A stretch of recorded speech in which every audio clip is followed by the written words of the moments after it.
अभ्यासी YouTube channel में सभी मित्रों का स्वागत है। सभी वीडियो को मैंने दिन के हिसाब से बनाया है, तो आपको विनती है कि मेरी चैनल में प्लेलिस्ट में देखकर वीडियो को दिन के हिसाब से क्रम अनुसार ही देखें, तो ये विषय समझना आपके लिए आसान हो जाएगा। और चैनल को सब्सक्राइब और वीडियो को लाइक जरूर कर दे। चलिए तो विषय को आगे देखें। વિન્ડોઝના 13 નંબરના એક્ઝામ્પલની અંદર રિલેશનલ ઓપરેટર વિશે જોવા માંગીએ છીએ। હવે રિલેશનલ ઓપરેટર તમને ખબર છે ઇક્વલ ટુ વગેરે રિલેશનલ ઓપરેટર છે। તો આપણે એનસીસીના ટ્યુટોરિયલ છે એની અંદર આપણે ઓલરેડી જોઈ શકીએ છીએ કે ઇક્વલ ટુ ને એટલે એસાઇનમેન્ટ ઓપરેટર અને ડબલ ઇક્વલ ટુ એટલે સિંગલ ઇક્વલ ટુ ને ડબલ ઇક્વલ ટુ વગેરેના જે ડિફરન્સ વગેરે બધી બાબતો શીખી ગયા છે। તો એ એક્ઝામ્પલ હું તમને હવે આની અંદર બતાવું। આ એક્ઝામ્પલ જોવા માંગીએ છીએ એની અંદર આ જે રિલેશનલ ઓપરેટર્સ C# સપોર્ટ કરે છે તે આપણે જોવા માંગીએ છીએ। તો આપણે વિઝ્યુઅલ સ્ટુડિયો ચાલુ કરીએ અને એની અંદર ફાઇલની અંદર ન્યૂ જઈ વિન્ડોઝ એપ્લિકેશન બનાવીશું અને WinEx13 બનાવી ઓકે પર ક્લિક આપી દઈશું એટલે આપણે આ મળી જશે। એને અહીંયા ગોઠવી દઈએ। 5 label, 2 text box, 1 combo box અને 1 બટન લેવાના છે। તો એ જ રીતની બધી બાબતો છે જે આપણે ઓલરેડી આગળ જોઈ ગયા। આપણે ફટાફટ એ બધાને ગોઠવી દઈએ અને એની પ્રોપર્ટી પણ આપણે ફટાફટ સેટ કરી દઈએ। હવે તમને ખ્યાલ આવી ગયો હશે કે આપણે કેવી રીતે કરવી। ટેક્સ્ટ બોક્સ આપણે 2 લઈ લઈએ અને એક ટેક્સ્ટ બોક્સ આપણે અહીંયા ગોઠવી દઈએ। હમણાં આપણે રેન્ડમ સાઇઝ કરી લઈએ છીએ કારણ કે પાછળ એની સાઇઝ બદલવાના છે અને પ્રોગ્રામથી ડાયરેક્ટલી આપણે બદલી દીધેલી છે એટલે આપણે કોમ્બો બોક્સ એક બીજું લઈ લઈએ અને એ કોમ્બો બોક્સને પણ આપણે સાઇઝ બદલી દઈએ અને એક આપણે બટન લઈ લઈએ। બધાની પ્રોપર્ટી સેટ કરી દઈએ। હવે આપણે એની ટેક્સ્ટ પ્રોપર્ટી આપણે કરી દઈશું C# એક્ઝામ્પલ। લેબલ 1 ની અંદર લખીશું use of relational operators. Font size છે બોલ્ડ 10 કરી દઈશું અને લેબલને આપણે અહીંયા લખી દઈશું કે વેલ્યુ ઓફ A। અહીંયા આપણે લખીશું કે ઓપરેટર અને અહીંયા આપણે લખીશું કે વેલ્યુ ઓફ B। એન્ટર આપી દઈશું। અહીંયા આપણે ટેક્સ્ટની અંદર લખીશું રિઝલ્ટ। જે નેમ પ્રોપર્ટી છે એ આપણે કરી દઈશું LBL ડિસ્પ્લે। એન્ટર આપી દઈશું એટલે અહીંયા સુધીની વસ્તુ આપણી કમ્પ્લીટ થઈ ગઈ। ત્યાર પછી ટેક્સ્ટની અંદર આપણે એ જ પ્રમાણે કરવાનું છે એટલે ફટાફટ કરી દઈશું કે ટેક્સ્ટ TXT A કરી દઈશું। એની સાઇઝ 50-20 કરી દઈશું। ટેક્સ્ટ છે એ ટેક્સ્ટ આપણે પહેલાંની અંદર 10 લઈ લઈશું। બીજું ટેક્સ્ટ બોક્સ પકડીશું એની ટેક્સ્ટ પ્રોપર્ટી આપણે કરી દઈશું ધારો કે 5। એની સાઇઝ પણ આપણે કરી દઈએ 50-20 એન્ટર અને એનું જે નામ છે એ નામ આપણે કરી દઈશું TXT B। એન્ટર કરી દઈશું। કોમ્બો બોક્સને આપણે પકડી લઈશું એનું આપણે નામ કરી દઈશું CBOOP ઓપરેટર માટે। એની સાઇઝ આપણે કરી દઈશું 50-20। ફોન્ટ પણ આપણે કરી દઈશું વર્ડાના 10।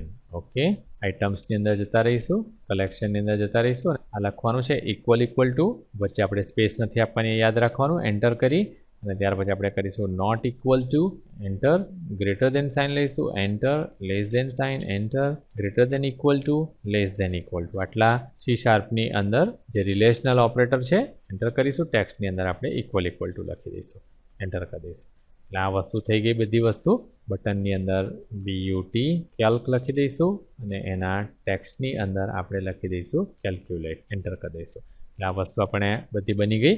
હવે આપણો આટલો કોડ લખવાનો છે બટનની ઉપર, તો હું આ ટાઈપ કરી દઉં એ પહેલાં આપણે જોઈ લઈએ કે આને સિલેક્ટ કરીને ઇવેન્ટવાળા બટન પર ક્લિક કરવાનું છે ને આ ક્લિકની ઉપર આપણે ડબલ ક્લિક લખવાનું છે। આ જે જગ્યાએ એની અંદર આપણે આ કોડ લખવાનો છે, તો આપણે ટાઈપ કરી દઈએ। હવે આ અહીંયા ટાઈપ થઈ ગયો એટલે હવે આપણે આને મિનિમાઇઝ કરી દઈશું અને મેક્સિમાઇઝ કરીશું।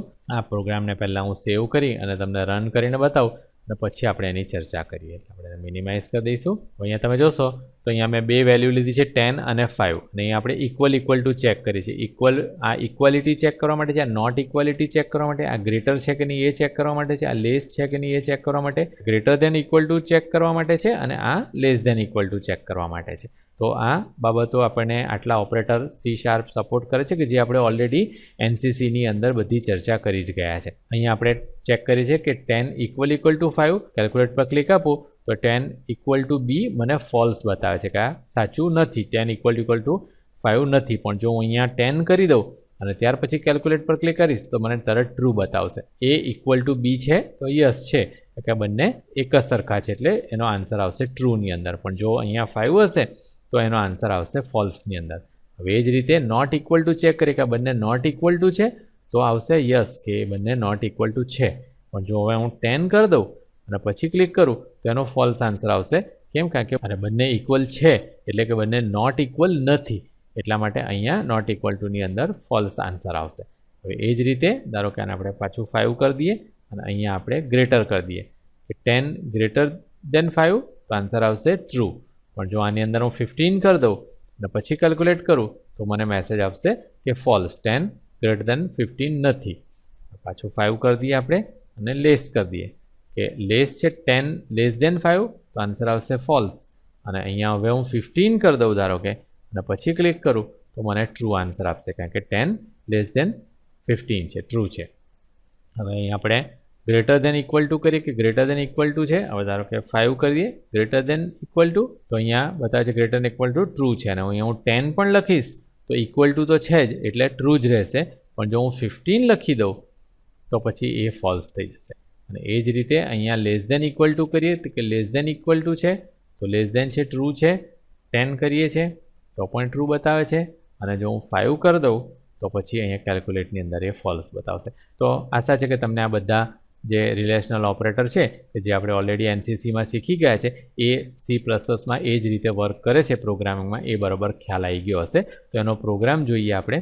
પ્રોગ્રામની અંદર આપણે સિમ્પલ રીતે જ વર્ક કરીએ છીએ કે ખાલી આપણે સીધું બ્રેકેટ છે એની અંદર આપણે ડાયરેક્ટલી લખવાનું છે ઇક્વલ ઇક્વલ ટુ કંઈ. જો ઇક્વલ ઇક્વલ ટુ કરીએ છીએ તો એ બહાર ટ્રુ કે ફોલ્સ જે છે એ આપશે. જો બંને ઇક્વલ થઈ જતા હશે તો ટ્રુ આપશે અને નહીં થતા હોય તો એ ફોલ્સ આપશે. એવી રીતે બધાની અંદર જ અહીંયા જોવા મળે છે. અને એ સિવાયનું કંઈ પણ હોય એટલે કંઈ પણ આપણે ખોટો નંબર લખ્યો હોય તો પછી એ પ્લીઝ એન્ટર નંબર એવું મેસેજ આપી દેશે. એટલે આનાથી ફાયદો એ થશે કે ધારો કે તમે આ વસ્તુ રન કરી અને અહીંયા હું ધારો કે 5 ને બદલે અહીં ધારો કે Q લખી દઉં અને પછી કેલ્ક્યુલેટ કરવાની કોશિશ કરું તો મને તરત મેસેજ આવશે કે પ્લીઝ એન્ટર નંબર. અહીંયા આ કોઈ કેરેક્ટરથી A થી કે B થી કે આવી રીતે અહીંયા કેલ્ક્યુલેટ નહીં થાય, પણ એ કોઈક ને કોઈક નંબર તમારે લખવો પડશે. એટલે ધારો કે અહીંયા 10 લખ્યું અને પછી કેલ્ક્યુલેટ કર્યું તો એ તરત જ કેલ્ક્યુલેટ થઈ ગયું.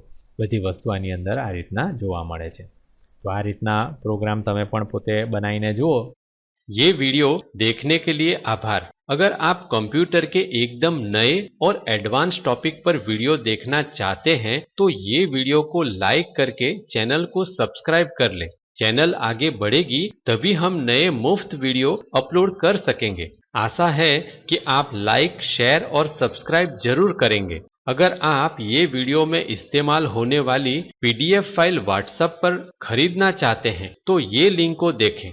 वीडियो डिस्क्रिप्शन में भी ये लिंक दी है। धन्यवाद।